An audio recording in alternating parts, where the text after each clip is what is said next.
ಶಾಂತಿ. ದಿನಾಂಕ ಆಗಿದೆ 5/4/2026. ಸ್ವರಾಜ್ಯದ ರಿಸಲ್ಟ್ ಪರಿಶೀಲನೆ ಮಾಡಿಕೊಂಡು ಸ್ವಯಂ ಅನ್ನು ಪರಿವರ್ತನೆ ಮಾಡಿಕೊಳ್ಳಿ ಮತ್ತು ಅಖಂಡ ರಾಜ್ಯಕ್ಕೆ ಅಧಿಕಾರಿಯಾಗಿ. ತಾವು ಪ್ರತಿಯೊಬ್ಬ ಮಕ್ಕಳು 3 ಸಿಂಹಾಸನಗಳಿಗೆ ಮಾಲೀಕರಾಗಿದ್ದೀರಿ. ಒಂದು ಸ್ವರಾಜ್ಯದ ಸಿಂಹಾಸನ, ಇನ್ನೊಂದು ಬಾಗ್ದಾದರವರ ಹೃದಯ ಸಿಂಹಾಸನ, ಮೂರನೆಯದು ಭವಿಷ್ಯದ ಸಿಂಹಾಸನ. ಈ ಸಮಯದಲ್ಲಿಯೇ ತಮ್ಮ ರಾಜ್ಯ ಭಾಗ್ಯದ ಸಂಸ್ಕಾರವನ್ನು ಧಾರಣೆ ಮಾಡುತ್ತಿದ್ದೀರಿ, ಏಕೆಂದರೆ ಈಗಿನ ಪುರುಷಾರ್ಥ ಭವಿಷ್ಯಕ್ಕೆ ರಾಜ್ಯಾಧಿಕಾರಿಯನ್ನಾಗಿ ಮಾಡುತ್ತದೆ.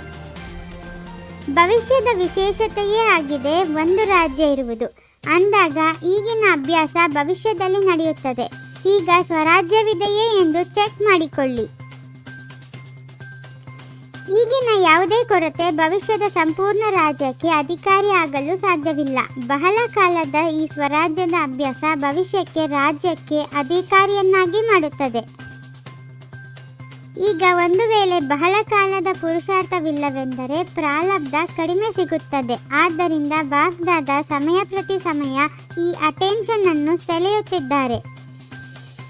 ಯಾವುದಾದರೂ ವಿಘ್ನ ಬಂದರೆ, ಯಾವುದಾದರೂ ಬಿರುಗಾಳಿ ಬಂದರೆ, ಬಿರುಗಾಳಿ ಬಹುಮಾನ ಆಗುತ್ತಿದೆಯೇ ಎಂದು ಚೆಕ್ ಮಾಡಿಕೊಳ್ಳಿ. ಬಿರುಗಾಳಿ ಅಲ್ಲ, ಆದರೆ ಬಹುಮಾನ ಆಗಿಬಿಡಲಿ. ಸಮಯದ ಸೂಚನೆ ಬಾಗ್ದಾದರವರು ಬಹಳ ಸಮಯದಿಂದ ಕೊಟ್ಟಿದ್ದಾರೆ. ಮನುಷ್ಯರ ಮನಸ್ಸಿನಲ್ಲಿ ಚಿಂತೆ ಹೆಚ್ಚಾಗುತ್ತಿದೆ ಮತ್ತು ತಮ್ಮ ಮನದಲ್ಲಿ ಚಿಂತೆ ಇಲ್ಲ, ಆದರೆ ಪ್ರಭು ಚಿಂತನೆ ಇದೆ. ಪ್ರಭು ಚಿಂತನೆ ಇರುವ ಕಾರಣ ನಾವು ನಿಮಿತ್ತರಾಗಿದ್ದೇವೆ, ನಿರ್ಮಾಣರಾಗಿದ್ದೇವೆ, ಏಕೆಂದರೆ ಮಾಡಿಸುವವರು ತಂದೆ ಆಗಿದ್ದಾರೆ ಎಂದು ಗೊತ್ತಿದೆ. ಆದ್ದರಿಂದ ತಮ್ಮ ಮನದಲ್ಲಿ ಚಿಂತೆ ಇಲ್ಲ. ಬಾಗ್ದಾದರವರು ಯಾವ ಸರ್ವ ಖಜಾನೆಗಳು ಕೊಟ್ಟಿದ್ದಾರೆ ಆ ಒಂದೊಂದು ಖಜಾನೆಯನ್ನು ಸಮಯದಲ್ಲಿ ಕಾರ್ಯದಲ್ಲಿ ತೊಡಗಿಸಬೇಕು. ಖಜಾನೆಗಳಿಗೆ ಮಾಲೀಕರಾಗಿದ್ದೀರಿ. ಎಲ್ಲರ ಒಳಗೆ ಖುಷಿಯ ಖಜಾನೆ ಸ್ವತಃವಾಗಿ ಚಲನೆ ಮತ್ತು ಚಹರೆಯ ಮೇಲೆ ಕಂಡುಬರಲಿ. ಖುಷಿ ಅವಿನಾಶಿ ತಂದೆಯ ಕೊಡುಗೆ ಆಗಿದೆ. ಅವಿನಾಶಿ ತಂದೆಯ ಕೊಡುಗೆಯನ್ನು ಅವಿನಾಶಿಯಾಗಿಟ್ಟುಕೊಳ್ಳಿ. ಬಾಗ್ದಾದರವರ ವರದಾನವಾಗಿದೆ, ಸದಾ ಖುಷಿಯಾಗಿರಿ ಮತ್ತು ಸದಾ ಖುಷಿಯನ್ನು ಹಂಚಿ, ಏಕೆಂದರೆ ಖುಷಿಯನ್ನು ಹಂಚುವುದರಿಂದ ಖುಷಿ ಹೆಚ್ಚುತ್ತದೆ. ಯಾವುದೇ ಮೂಲೆ ಸಂದೇಶ ಇಲ್ಲದೆ ಉಳಿದುಕೊಳ್ಳಬಾರದು ಎಂಬ ಲಕ್ಷ್ಯ ಇಟ್ಟುಕೊಳ್ಳಿ.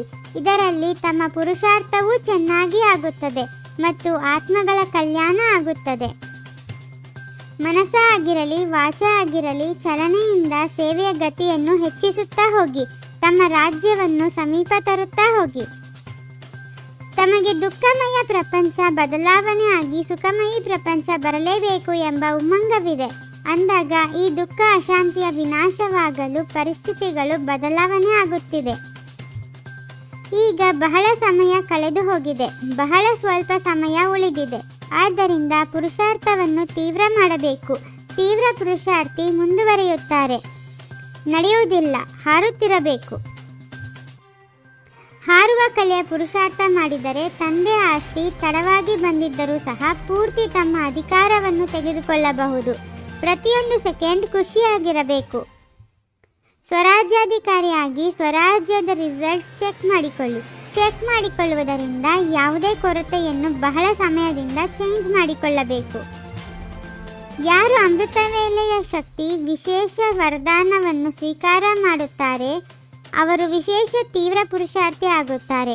ಅಮೃತ ವೇಳೆಯ ಮಹತ್ವ ಅರ್ಥಾತ್ ಸದಾ ಬಾಗ್ದಾದರವರ ಸಿಂಹಾಸನಾಧಿಕಾರಿ ಆಗುವುದು. ಸಂಘಟನೆಯಲ್ಲಿ ಸಹಯೋಗದ ಶಕ್ತಿಯ ಮೂಲಕ ವಿಜಯಿಯಾಗುವಂತಹ ಸರ್ವರ ಶುಭಚಿಂತಕ ಭವ.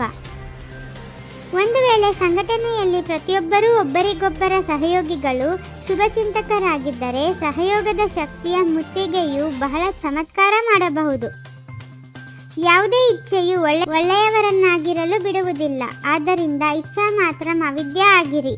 ಓಂ ಶಾಂತಿ. 21 ಜನ್ಮಗಳಿಗೆ 21 ಪರಮಾತ್ಮನ ಮಹಾವಾಕ್ಯಗಳನ್ನು ಆಲಿಸಿ ಹಾಗೂ ನಿಮ್ಮದೇ ಆದ ಈ ಚಾನಲ್ಗೆ ಲೈಕ್ ಮಾಡುವುದನ್ನು ಮರೆಯದಿರಿ.